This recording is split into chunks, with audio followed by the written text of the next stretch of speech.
جیلان کے جو بھی مدرسے تھے ان میں تعلیم حاصل کرتے رہے، پڑھتے رہے، اور سرکار بغداد کی عمر بڑھتے بڑھتے بڑھتے سمجھ لیجیے 18 سال پر غوث اعظم کی عمر 18 سال کی۔ اب غوث اعظم نے اپنی والدہ سے کہا، اچھا ایک بات اور بتاؤں، جب غوث اعظم پیدا ہوئے آپ کی والدہ کی عمر اس وقت 60 سال کے آس پاس، 60 سال کے آس پاس۔ اب جب غوث اعظم 18 سال کے ہو گئے تو کتنے سال کی ہو گئی ان کی عمر؟ 78 سال کی عمر۔ اور 78 سال کی عمر وہ ہوتی ہے کہ جس میں ماں باپ کو قدم قدم پر اولاد کے سہارے کی ضرورت ہوتی ہے۔ غوث اعظم نے اپنی امی سے کہا کہ میں بغداد تعلیم حاصل کرنے کے لیے جانا چاہتا ہوں، کیونکہ آقا نے فرمایا تھا نا اطلبوا العلم ولو کان بالصین، علم حاصل کرو اگرچہ تمہیں ملک چین تک جانا پڑے۔ کہا کہ میں علم حاصل کرنے جانا چاہتا ہوں۔ ماں کو ضرورت، لیکن اس کے باوجود ماں نے اجازت دی۔ کہا کہ بیٹا اگر علم کی بات ہے تو بیٹا تم چلے جاؤ۔ اور اس کے بعد وہ آپ کو واقعہ کو بھی معلوم ہے کہ 40 دینار آپ کی والدہ نے دیے اور آپ اس بات کی وصیت کی کہ بیٹا ہمیشہ سچ بولنا، کبھی جھوٹ نہ بولنا۔ اور پھر وہ ڈاکوؤں والا واقعہ آیا، آپ نے سنا ہوگا اسے بھی، کہ وہ ڈاکو آ گئے اور غوث پاک نے بتا دیا کہ میرے پاس 40 دینار ہیں۔ پوچھا کیوں بتایا؟ کہا میری ماں سے میں عہد کر کے آیا، وعدہ کر کے آیا کہ میں کبھی جھوٹ نہیں بولوں گا، اس لیے میں نے تمہیں سچ بتایا۔ اور پھر وہ سچ کی برکت سے وہ جو ڈاکو تھا اور اس کے جو بھی ساتھی تھے سب نے توبہ کی، اور اللہ نے غوث پاک کے صدقے سے ان سب کو بھی ولایت کا مقام عطا فرما دیا۔ سبحان اللہ، سبحان اللہ۔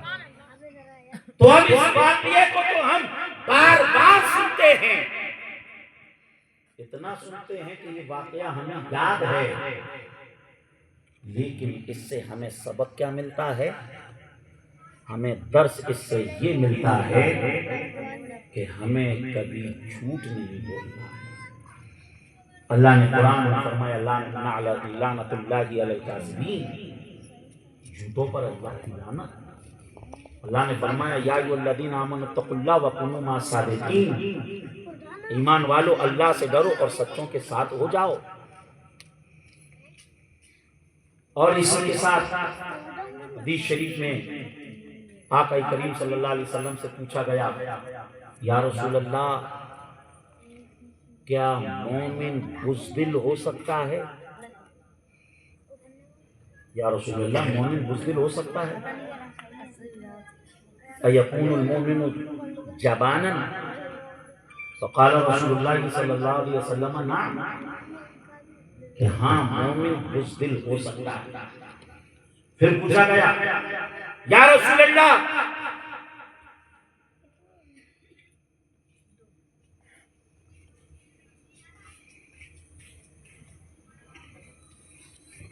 ایکون المؤمن بخیلا؟ یا رسول اللہ کیا مومن کنجوس ہو سکتا ہے؟ فقال رسول اللہ صلی اللہ علیہ وسلم نعم، حضور نے فرمایا ہاں مومن کنجوس بھی ہو سکتا ہے، مومن بزدل بھی ہو سکتا ہے، مومن کنجوس بھی ہو سکتا ہے۔ پھر پوچھا ایکون المؤمن کذابا؟ فقال رسول اللہ صلی اللہ علیہ وسلم لا، حضور سے پوچھا گیا یا رسول اللہ کیا مومن جھوٹا ہو سکتا ہے؟ آقا نے فرمایا بزدل تو ہو سکتا ہے، کنجوس بھی ہو سکتا ہے، جھوٹا نہیں۔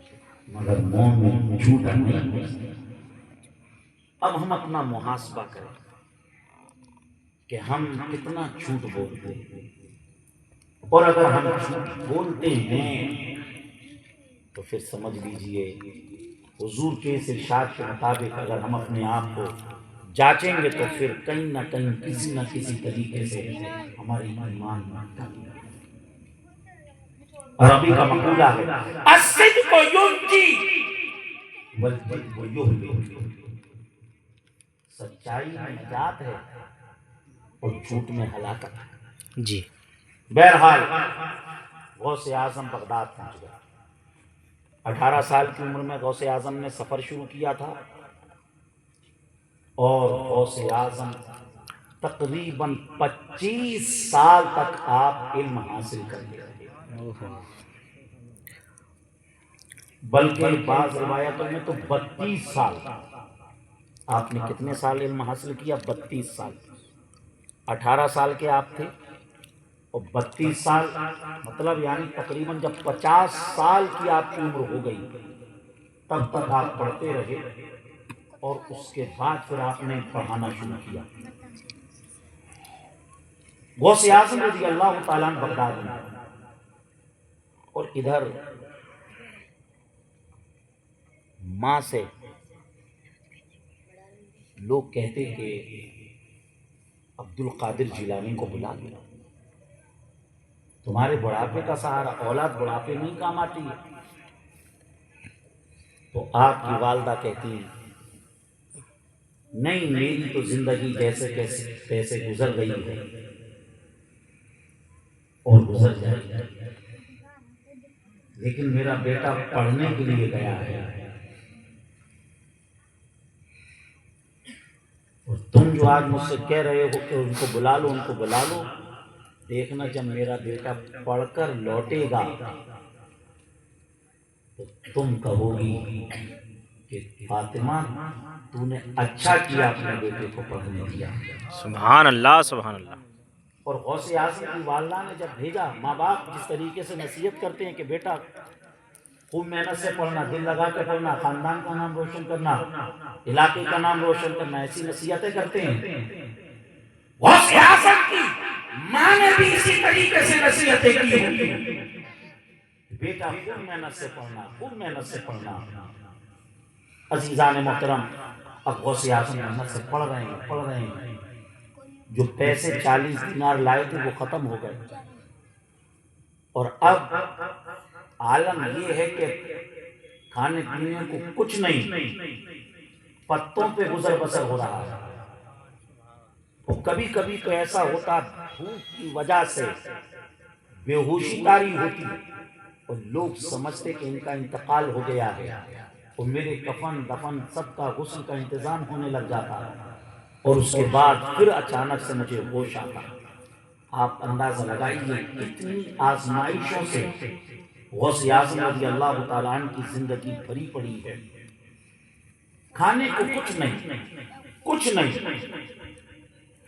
ایک روایت اس طریقے سے بھی ملتی ہے، غوث اعظم ایک جگہ بیٹھے ہوئے ہیں اور ایک شخص وہ کھانا کھا رہا تھا، اس نے غوث پاک کو دیکھا تو اس نے بھی بلا لیا اور کہا کہ آؤ مہمان میرے ساتھ کھا لو۔ غوث پاک کو چونکہ بھوک لگ رہی تھی، اس نے دعوت دی، آپ نے دعوت قبول کر لی، اور آپ جیسے ہی کھانا کھانے لگے، اس کھانے کو شروع ہی کرنا تھا، اس شخص نے کہا کہ یہ جو کھانا ہے جو ہم کھا رہے ہیں یہ میرا نہیں۔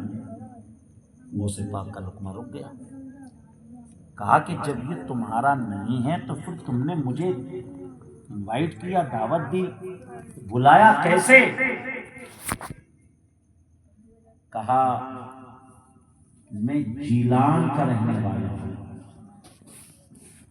اور جب میں آ رہا تھا تو جیلان میں خاتون جس کا نام فاطمہ ام الخیر ہے، اس خاتون نے مجھے کچھ پیسے دیے، اسے پتا چل گیا کہ میں بغداد آ رہا ہوں، اور اس نے مجھے کچھ پیسے دیے اور کہا کہ میرا بیٹا بھی بغداد میں پڑھ رہا ہے عبد القادر جیلانی، ایسا کرنا کہ یہ پیسے تم اس تک پہنچا دینا، اس کے کام آ جائیں گے۔ تو میں نے اس خاتون سے پوچھا کہ اس کا پتہ کیا ہے، ایڈریس کیا ہے؟ تو اس نے کہا کہ پتہ تو مجھے نہیں معلوم، ایڈریس کا بھی نہیں معلوم، پڑھنے گیا ہے تو ضرور کسی مدرسے میں ہی ہو۔ اب وہ شخص کہتا ہے کہ میں نے عبد القادر کو ڈھونڈتے ڈھونڈتے سارے مدرسوں کو چھان ڈالا، لیکن مجھے عبد القادر کہیں نہیں ملا، اور حتیٰ کہ میرے اپنے پیسے بھی ختم ہو گئے، اور یہ جو کھانا ہے یہ اسی عبد القادر جیلانی کے پیسوں کا، جو بھوک کی وجہ سے اب میں کھا رہا ہوں۔ غوث اعظم نے فرمایا جس عبد القادر کی تمہیں تلاش تھی وہ عبد القادر جیلانی تمہارے سامنے بیٹھا ہوا ہے۔ سبحان اللہ۔ ماں کی باتیں سنی، وطن کی باتیں سنی، غوث پاک رضی اللہ تعالیٰ عنہ کا دل بھر آیا، اور آپ نے کہا اس خاتون کے کیا حال ہے، میری والدہ کے کیا حال ہے؟ کہا کہ وہ سب سے یہی کہتی ہے کہ دیکھنا جب میرا بیٹا پڑھ کر لوٹے گا، دیکھنا پوری جیلان کا نام روشن ہو جائے گا، پورے علاقے کا نام روشن ہو جائے گا۔ ماں تھی، جتنا جانتی تھی اتنا ہی کہہ رہی تھی، مگر قدرت مسکرا کے کہہ رہی تھی کہ فاطمہ ام الخیر تمہارے بیٹے کو ایسی شان دی جائے گی، ایسی شان دی جائے گی کہ پہلا قدم جب اٹھایا تو فاطمہ تیری گود میں رکھا، دوسرا قدم اٹھایا تو بغداد کی جامع مسجد پر ہوگا، اور عبد القادر کا جب تیسرا قدم اٹھے گا تو سارے ولیوں کی گردنوں پر ہوگا، اور وہ کہے گا قدمی حاضری علی رقبت کل ولی